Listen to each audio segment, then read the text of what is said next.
will be your host for today's podcast. So today we will be talking about Malaysian take on boycott, divestment and sanctions. Right?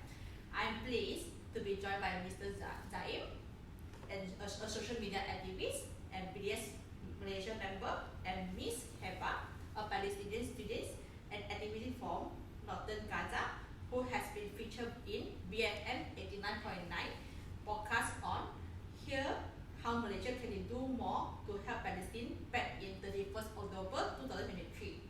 So they are going to share their expertise on the current development on the PDS movement and the impact it has to the war.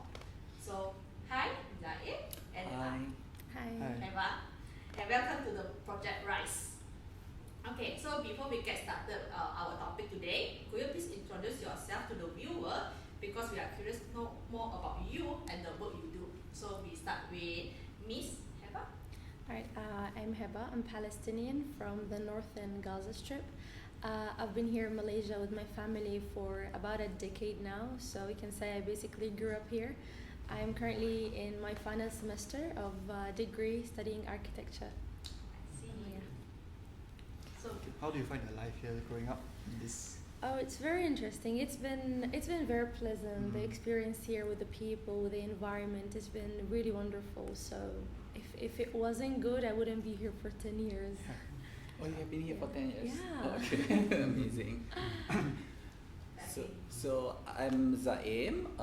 I'm actually a social media activist. I used to study in the United States, so I actually had formal education in Judaism. And I met some Jewish friends and Palestinian friends over there. It was my time during my student years that I realized the issue is not actually a religious issue. It's a human rights issue. It actually touched my heart and it made me open up to talk about it. And it is my personal mission to attract a lot of people out there who are still apathetic about the issue or quite ignorant about it, to talk about it, so that more and more, because the issue I feel like it's been heavily associated with the Muslims or the Malays in Malaysia, but I feel like it's my personal role to attract non-Muslim or Malays who are not really talking about it, to talk about it more. So that's why I decided to promote the cause on my social media platform. okay, so now we know about our guests in details. So we dive into the first question right now. So Miss Heba, can you give us a context on what is currently happening in Gaza? Okay, we all know that since October the 7th, 2023, things have been getting much worse. It's not getting any better.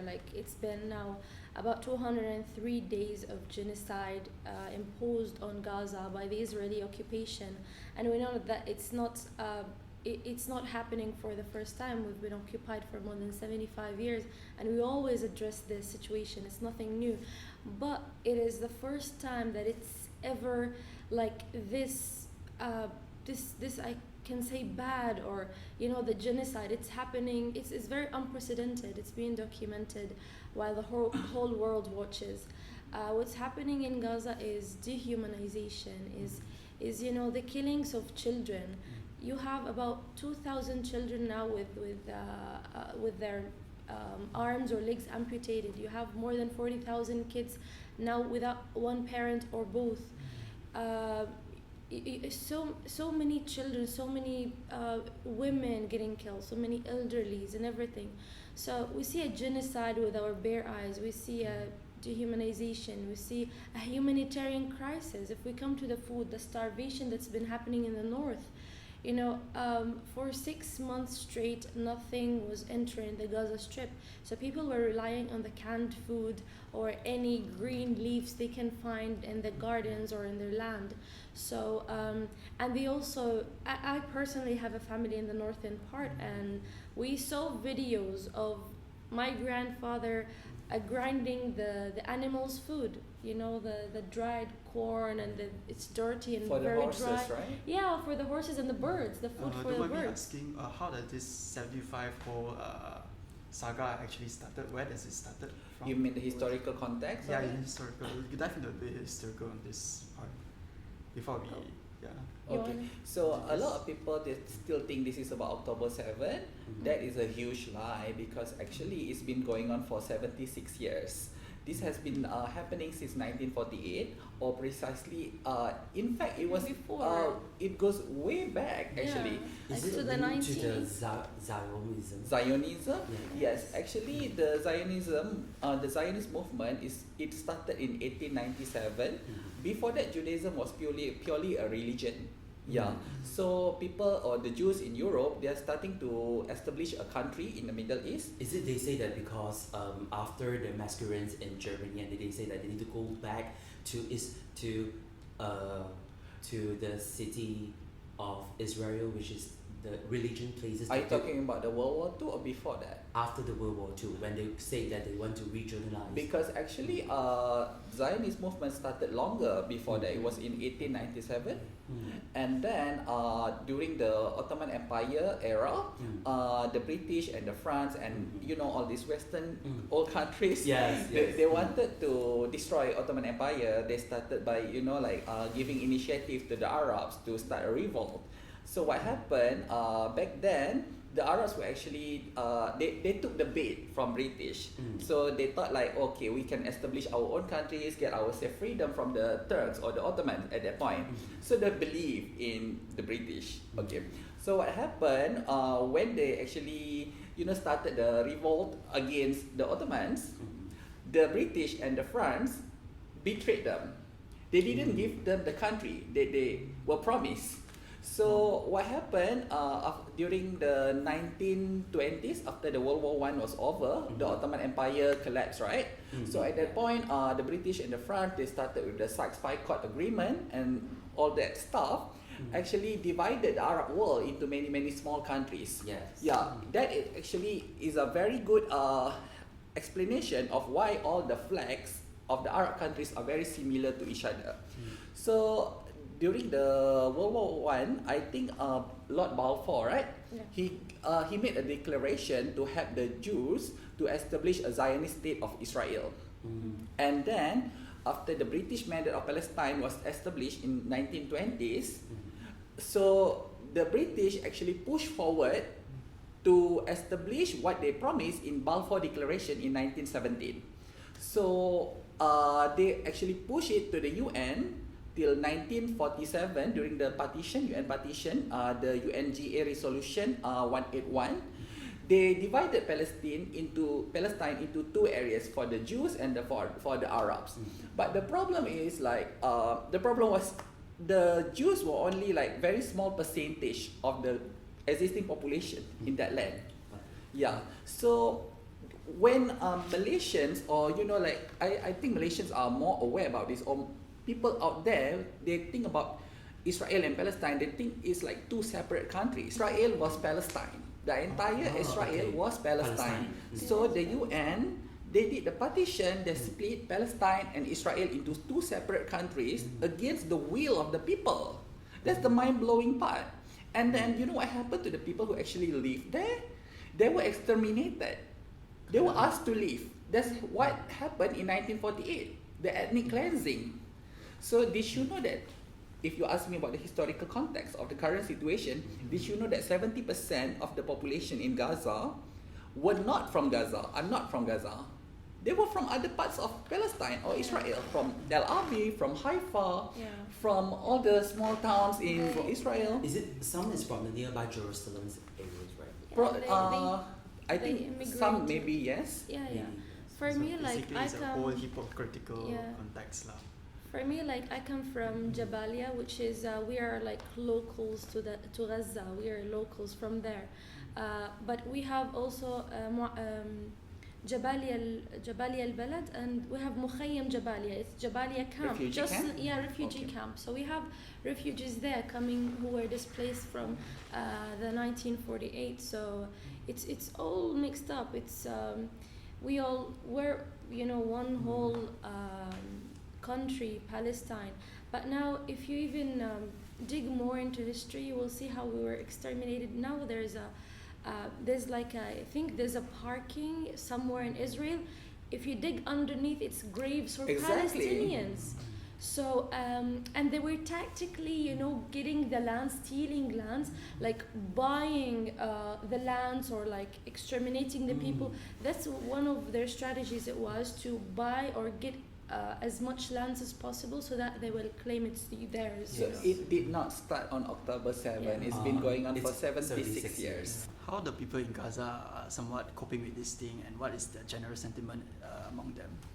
Okay, as a Gazan, talking to my family and my friends out there, I need to address one thing, which is they are not superheroes. They don't have super powers, meaning that we cannot keep on saying, oh, they can do this, they can go through this. They have been steadfast for so many years already. I mean, Gaza has been under blockade for more than 17 years now.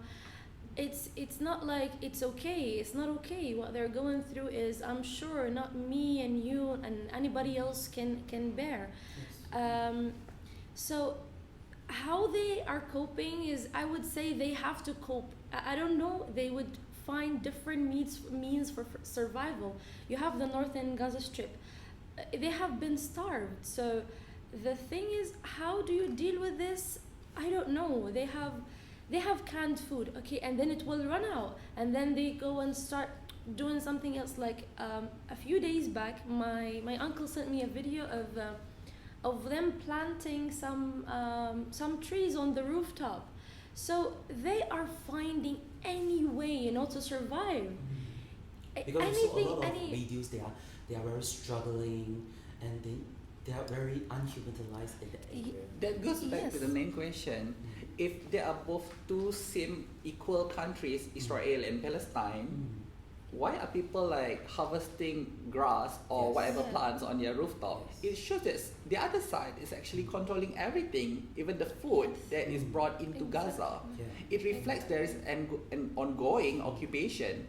So if one side is controlling everything from the food to the electricity to the water to everything, how is that a war and not a genocide? Exactly.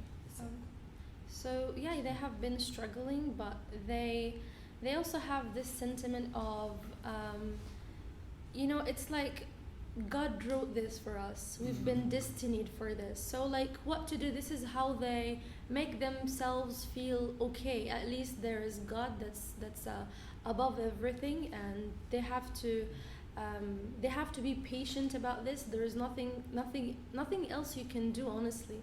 So but they're tired psychologically, physically. They are drained, but they still find means to be happy or to go through their day. Like, I saw a friend of mine posted on her story. She was taking a taxi somewhere, and then the taxi driver was playing some music. Yes, let him live. They deserve to live. Yes, they deserve. Some people think, oh, how are they doing this? How are they dressing so nicely? How are some girls putting on some lip balm or lipstick? Do you really envy them for like at least making something? Do you expect me to be in 7 months under like this Full genocide? victim. Yes, and like sweating my clothes and very stinky? No, I want to live. So They this are is human beings. Exactly. Yes, So exactly. even amidst the war, they want to live. They have the willingness to live. So they have no option, I feel. But Heba, do you think Joseph's question, he asked about how Gazans cope, do you think religion actually helps them? It does, but to a certain extent. Like, they are not angels. They're not perfect. Some people do have this image that, wow, how are they so patient? How can they have this huge trust in Allah?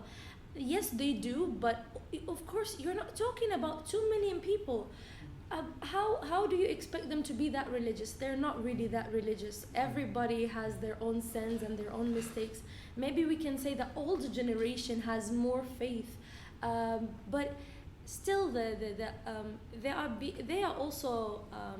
If you don't know, we have some Christians as well, but the majority is Muslims. So they're brought up in an Islamic way, but that does not mean they're really that religious. I think we have to remember one thing, that a lot of people out there, they have been brainwashed into thinking that people in Gaza that are heavily, like conservative, they are all wearing niqab, covering their face, and the men are wearing like masks to cover their face. They have been dehumanized to the extent that we know nothing about the human side of it. Until I think recent years, we see people like Plestia, Motas, and all these youngsters. Yes. They're actually youngsters like us. Like, they are like your age actually. Yes. So I think for us to assume that Gazans, they are like some extraordinary being, they're actually just human beings who have to face the genocide. Yes, that's right. So after the things happening at October until now, so in Malaysia we started a thing called BDS movement. It's been ongoing since 2005. Okay, still going, but now in Malaysia, that long. Yeah. Didn't know, man. yeah, because we are not very familiar with the word until recent it started. Only they are getting more. So can you tell us more what is about BDS movement? I think BDS, first of all, BDS stands for Boycott, Divestment and Sanctions. It's a Palestinian-led organization because it's a combination of 29 civil societies in Palestine. And then it became like an international movement to boycott anything related to Israel. So for the BDS movement, we actually have we use targeted approach. We don't simply like boycott companies because we want to have maximum impact. So let's say you want to boycott McDonald's, for example. McDonald's is actually never been on the list of BDS National Committee. This is something that is done organically, which the people themselves initiated and do it. Yeah. Actually, so, of all the why McDonald's? Yeah. Why Actually, McDonald's? BDS National Committee, we never ask people to boycott McDonald's, but the people themselves feel the urge to boycott McDonald's because. But for what? Because we don't see a need to boycott McDonald's. So first of all, when we choose the companies to boycott, they have to be directly linked to the occupation in the West Bank. Like probably HP or Caterpillar, the company that produce bulldozer and stuff like I that. never heard of that, but Yeah, now but I'm hearing about this. if you notice, I ask you a question. Every time the UNSC, UN Security Council, they want to promote ceasefire in the UNG, the UNSC meeting. They wanted to have ceasefire in Gaza, for example. Do you remember one country that always blocks and vetoes it? The US. United States. Yes. Because I remember recently is it agreed that Palestine join into the United Nations, and then US just vetoes it. Just veto. Yeah, that's the recent one. There are like there's literally like a long list of UNSC vetoes against Palestine. Yeah. So what happened? The people feel the need to boycott anything American because after companies related or linked to the occupation, the second layer of boycott is actually American companies. Yeah, but BDS themselves, they did not start or initiate that. The people feel like there is a need to do that to show their support for Palestine and to show their protest against the US government. Yeah. Alright, we got it. So we have a small game. It's called Boycott or Not Boycott. Scary. We will use some brands here to identify yes or no. Okay, so let us start it. Is it still a view? Yeah, Starbucks. Starbucks. First one is Starbucks. For me, I'm boycotting. Boycotting. Okay. Are you? Starbucks is also like McDonald's. It's not on the list. But what happened recently? People urge to boycott. The union of the workers, they are against the genocide in Gaza, but the HQ is against the union boycotting Israel. So when we are boycotting Starbucks, we are actually boycotting the HQ and supporting the union. Yeah, and one thing to mention, when you said why McDonald's, one of the things that gave us this urge to boycott is when they sponsored the Israeli army in Gaza. So they are sponsoring them. Here's the thing. Malaysian they reiterated their stand that they would not support whatever is related to the US. Yes, but it's I their think franchise. It's particularly their franchise though. I know, but I feel like because if we say in Malaysia we're not gonna boycott, then people here, and we want to stand in solidarity with everybody to, unite our voices together. That yes, like they stand with us, but it's symbolically it's important. So even if it's up to you, you want to boycott. But economically, exactly. it wouldn't affect the main franchise in McDonald's over there. We want them to condemn what the HQ has been doing or what McDonald's Israel is doing. For example, McDonald's Israel has been giving food to the IDF. Why can't they force or pressure the HQ to say something against that? Like what happened in Russia when Russia invade Ukraine in 2022? McDonald's in Russia actually stopped operating. They become not just only McDonald's, a lot of American like Visa, H&M, But they made something out of it. Like they changed the name to they local changed franchises, and it was fine. Yeah. So this. If they could do that to Russia, why can't they do that to Israeli McDonald's? Exactly. We are giving them like collective signal that they should do that. They should condemn that. Yeah. If you follow the McDonald lawsuit against BDS Malaysia, we have been pushing McDonald Malaysia to make a statement against Israel. But they refuse. They still like, oh, we are neutral. We don't participate in political stuff, Yeah. Even though they withdraw the lawsuit after, but we are still waiting for that kind of statement, right? Yeah. Even I think the KFC, they posted something on Twitter that's supporting Israel directly. It's like they're emphasizing very clearly that we are with them. So that makes us frustrated. Like, you support them, okay, we're gonna boycott you. And this itself applies pressure, me and you and people in Europe here and there, we are doing something. They're using billions of dollars. Okay, let them to do something, to make a movement. Okay, so let us continue our game. Yeah. So US pizza. I don't know really about the US pizza. Is that really American or just whitewash company?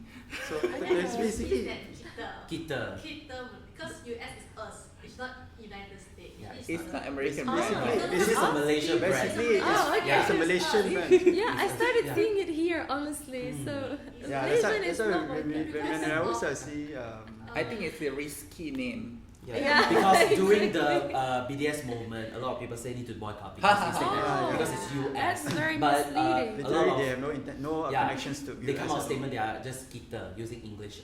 They are just Malaysian only.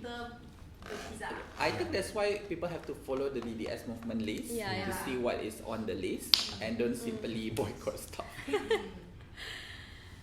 McDonald's. Yes, here. We know the answers just now. Why bother picking up the thing?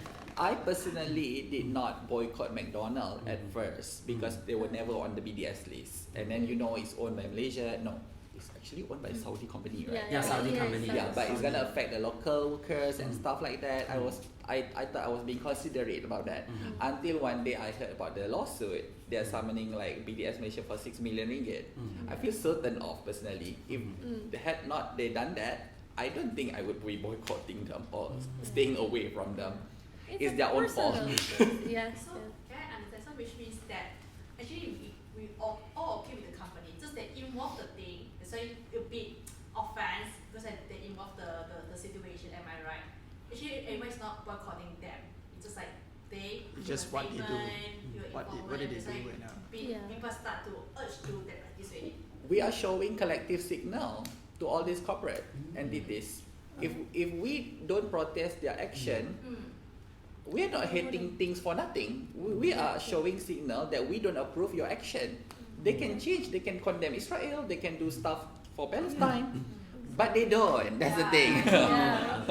So next one is Zeus Coffee. Zeus. They are thinking why Our love. Yes, It's the best. the reason we put this is because they have controversial during the BDS movement as well. They say that because this is Zeus. Zeus, and also is a Greek god. People dig too deep. No, it's Malaysian. It's good. It's literally all Malaysian. Support the local business. Support the local. I think that depends. Nestle. Boycott. This is For the me. most I curious because Nestle is not an American company but it's a Swiss company. So can we know why? What is the reason that need to be boycotted? I think they have factories in West Bank, right, or something.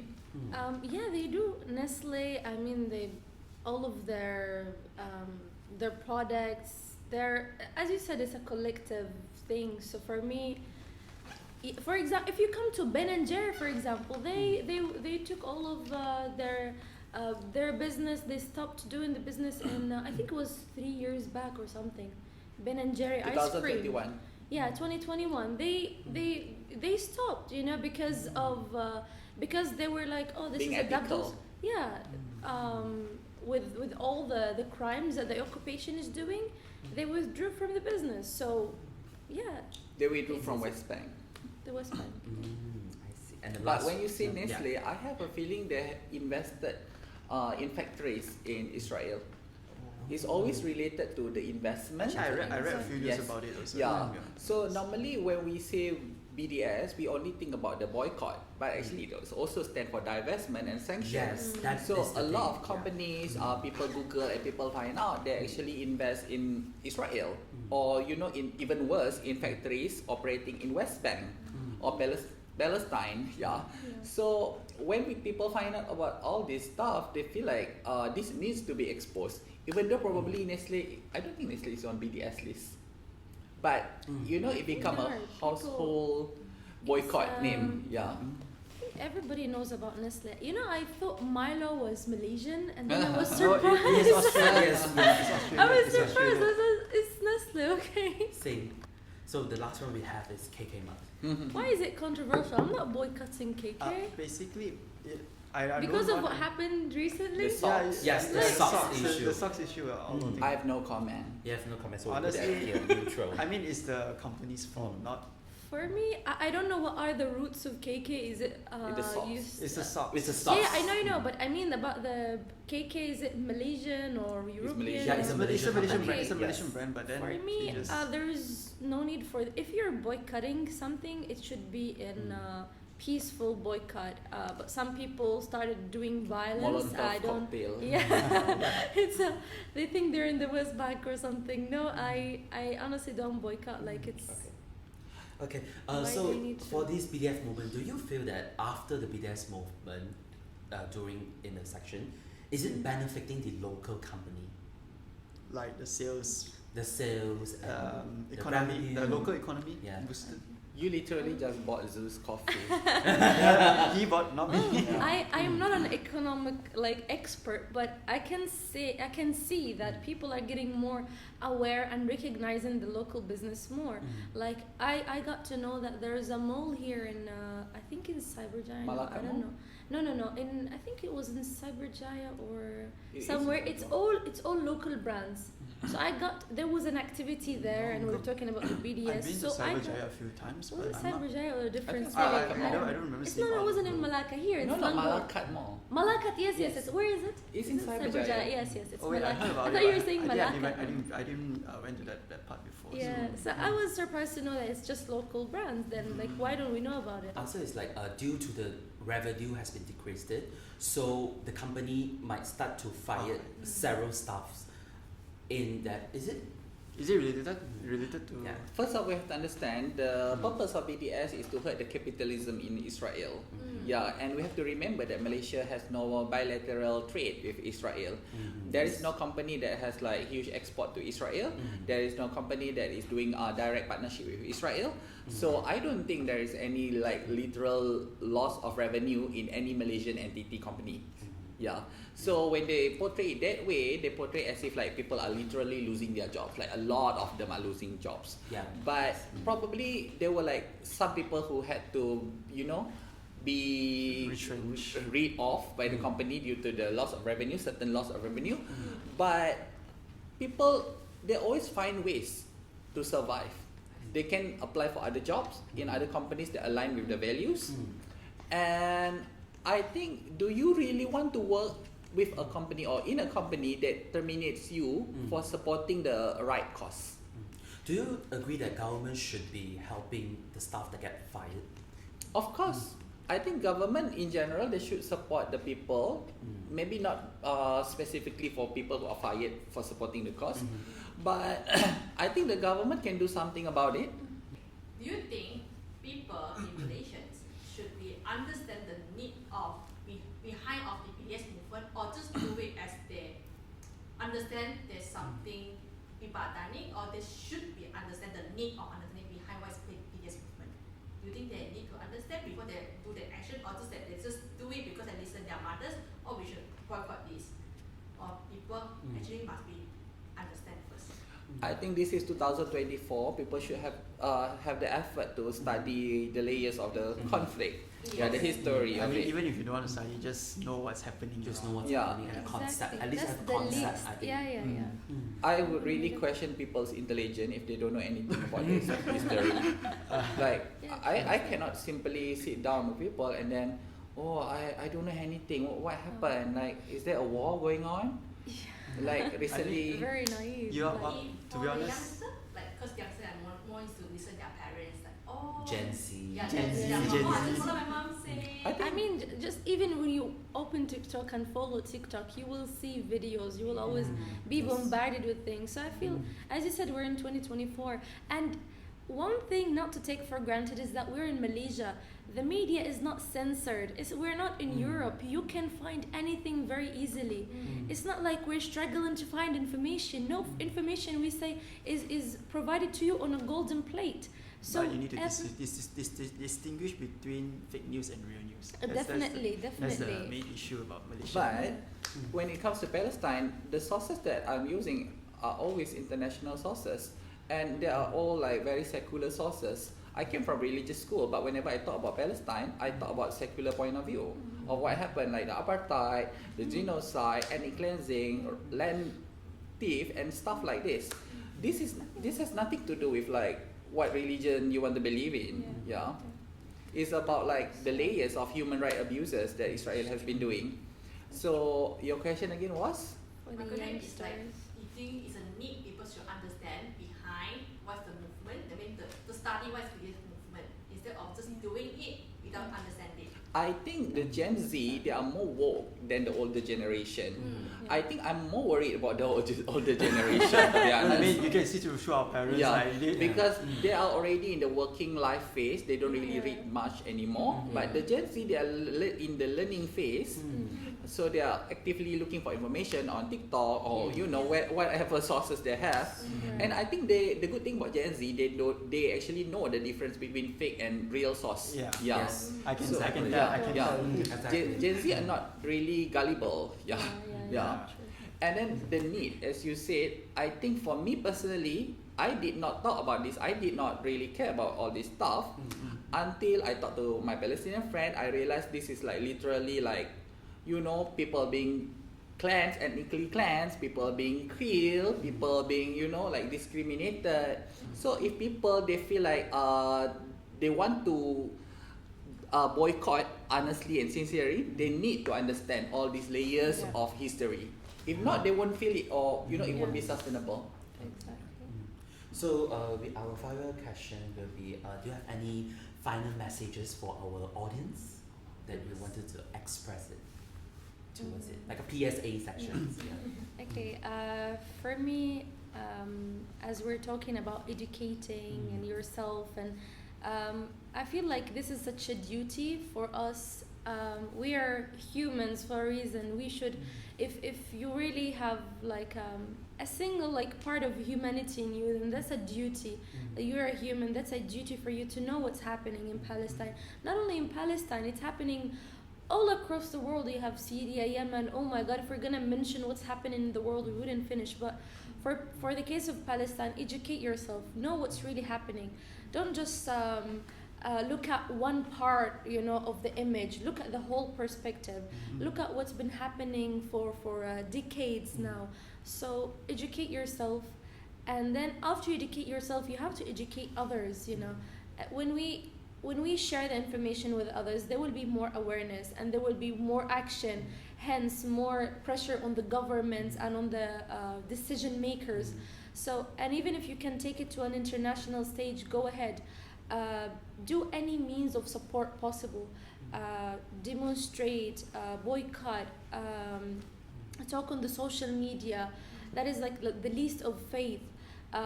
Like what's happening now in the US, the university students, There was also camps here in Malaysia in front of the US embassy. I mean, any form of solidarity with the Palestinian people, just go ahead and do it, as long as it's non-violent and it does not break any international law. You have to be respectful.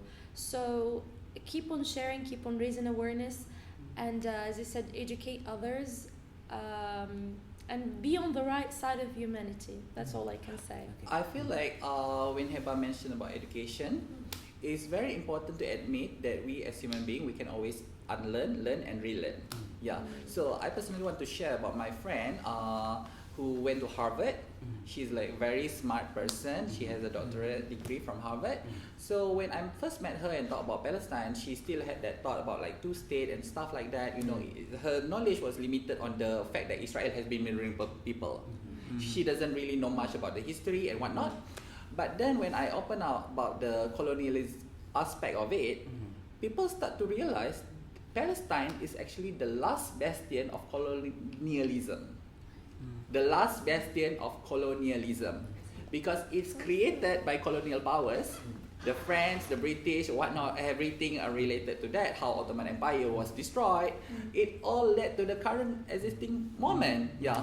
And the fact that the Zionists are mostly white Europeans, it actually should, you know, should like, I would say like encourage the people from the global south to think, why are the indigenous people of Israel are not even like Middle Eastern looking, yeah.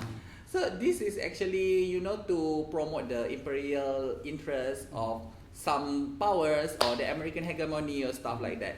It's a much bigger issue that I really encourage everyone that as I had my friend who went to Harvard to start thinking about it, and she did.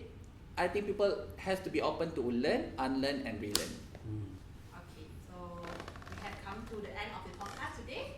So thank you to Zaim and Heba to join us and taking the time out for your busy schedules to discuss Malaysia take on boycott, divestment and sanctions. So we hope this podcast was beneficial to you and for us For us too. and so to our audience, To all our listeners. to all our as well. listeners. Hopefully. So please follow our IG and keep up to date with the latest development. So take care everyone. So see you guys. We'll see Thank you soon. so much. Thank you. Thank Bye. you.